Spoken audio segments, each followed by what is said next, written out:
Hey guys, Lord Naren White here, the Holy Ghost, the one true God. Back with you with the next video in my series reading Heart of Darkness by Joseph Conrad. Without further ado, returning to Heart of Darkness as read by Lord Naren White. He electrified large meetings. He had faith, don't you see? He had the faith. He could get himself to believe anything. He would have been a splendid leader of an extreme party. What party? I asked. Any party, answered the other. He was an extremist. Did I not think so? I assented. Did I know, he asked with a sudden flash of curiosity, what it was that had induced him to go out there? Yes, said I, and forthwith handed him the famous report for publication if he thought fit. He glanced through it hurriedly, mumbling all the time, judged it would do, and took himself off with this plunder. Thus I was left at last with a slim packet of letters and the girl's portrait. She struck me as beautiful. I mean, she had a beautiful expression. I know that sunlight can be made to lie, too, yet one felt that no manipulation of light and pose could have conveyed the delicate shade of truthfulness upon those features. She seemed ready to listen without mental reservation, without suspicion, without a thought for herself. I concluded I would go and give her back her portrait and those letters myself. Curiosity? Yes, and also some other feeling, perhaps. All that had been Kurtz's had passed out of my hands. His soul, his body, his station, his plans, his ivory, his career.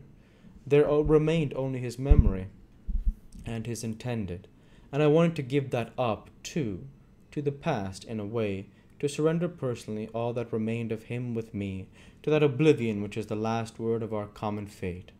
I don't defend myself. I had no clear perception of what it was I really wanted. Perhaps it was an impulse of unconscious loyalty, or the fulfillment of one of these ironic necessities that lurk in the facts of human existence. I don't know, I can't tell, but I went. I thought his memory was like the other memories of the dead that accumulate in every man's life, a vague impress on the brain of shadows that had fallen on it in their swift and final passage. But before the high and ponderous door, between the tall houses of a street, as still and decorous as a well-kept alley in a cemetery, I had a vision of him on the stretcher, opening his mouth voraciously, as if to devour all the earth with all its mankind. He lived then before me. He lived as much as he had ever lived, a shadow insatiable of splendid appearances, of frightful realities, a shadow darker than the shadow of the night, and draped nobly in the folds of a gorgeous eloquence. The vision seemed to enter the house with me.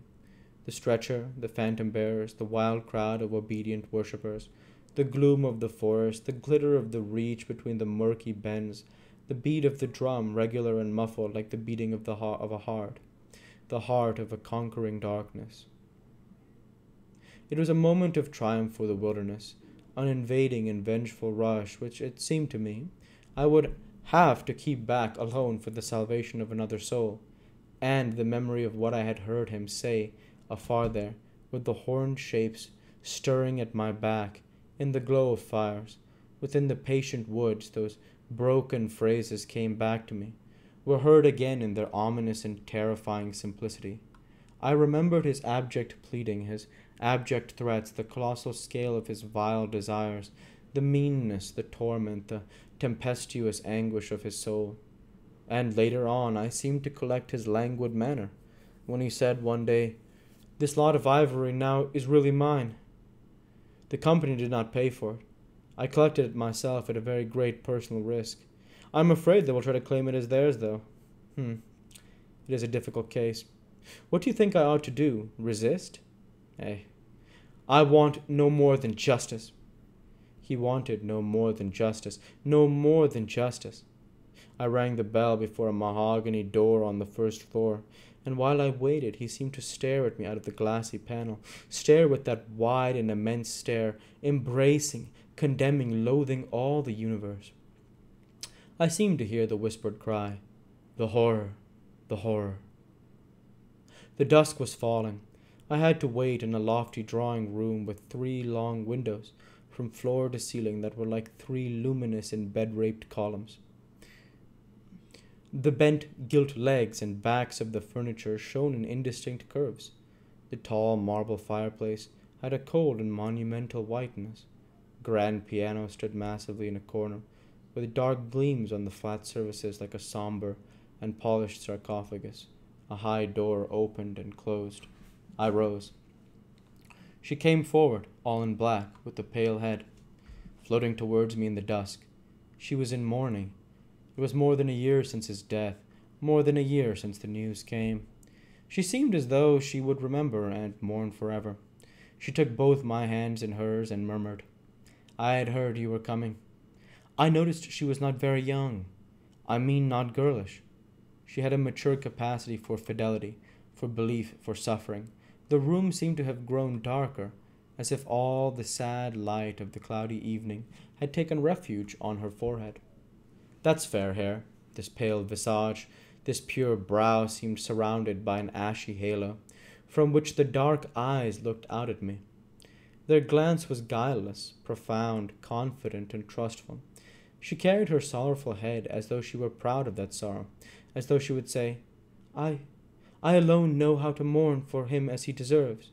But while we were still shaking hands, such a look of awful desolation came upon her face that I perceived she was one of those creatures that are not only the playthings of time. That are not the playthings of time. For he had died only yesterday, and by Jove, the impression was so powerful that for me, too, he seemed to have died only yesterday. Nay, this very minute. I saw her and saw him in the same instant of death, his death and her sorrow. I saw her sorrow in the very moment of his death. Do you understand? I saw them together. I heard them together. She had said with a deep catch of the breath, "I have survived," while my strained ears seemed to hear distinctly, mingled with her tone of despairing regret, the summing up whisper of his eternal condemnation. I asked myself what I was doing there, with a sensation of panic in my heart, as though I had blundered into a place of cruel and absurd mysteries, not fit for a human being to behold. She motioned me to a chair. We sat down. I laid the packet gently over the little table, and she put her hand over it. "You knew him well," she murmured, after a moment of mourning silence. "Intimacy grows quickly out there," I said. "I knew him as well as it is possible for one man to know another." "And you admired him?" she said. "It was impossible to know him and not to admire him, was it?" "He was a remarkable man," I said unsteadily. Then, before the appealing fixity of her gaze, that seemed to watch for more words on my lips, I went on. "It was impossible not to. Love him," she finished eagerly, silencing me into an appalled dumbness. "How true, how true! But when you think that no one knew him so well as I had all his noble confidence. I knew him best." "You knew him best," I repeated, and perhaps she did. But with every word spoken the room was growing darker, and only her forehead, smooth and white, remained illumined by the unextinguishable light of belief and love. "You were his friend," she went on.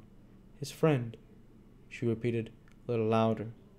"You must have been if he had given you this and sent you to me. I feel I can speak to you, and oh, I must speak.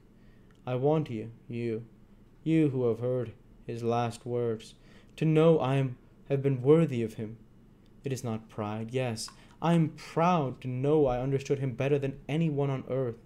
He told me so himself, and since his mother died I have had no one to... I listened. The darkness deepened. I was not even sure whether he had given me the right bundle. I rather suspect he wanted me to take care of another batch of his papers, which, after his death, I saw the manager examining under the lamp. And the girl talked, easing her pain in the certitude of my sympathy. She talked as thirsty men drink. I had heard that her engagement with Kurtz had been disapproved by her people. He wasn't rich enough or something. And indeed, I don't know whether he had not been a pauper all his life.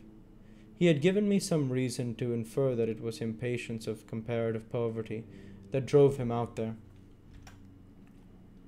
And we'll go ahead and stop there for this week.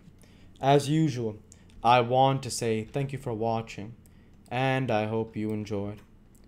Please like, comment, and subscribe, as it greatly helps the channel. Light be with you all. Take care, and thanks again.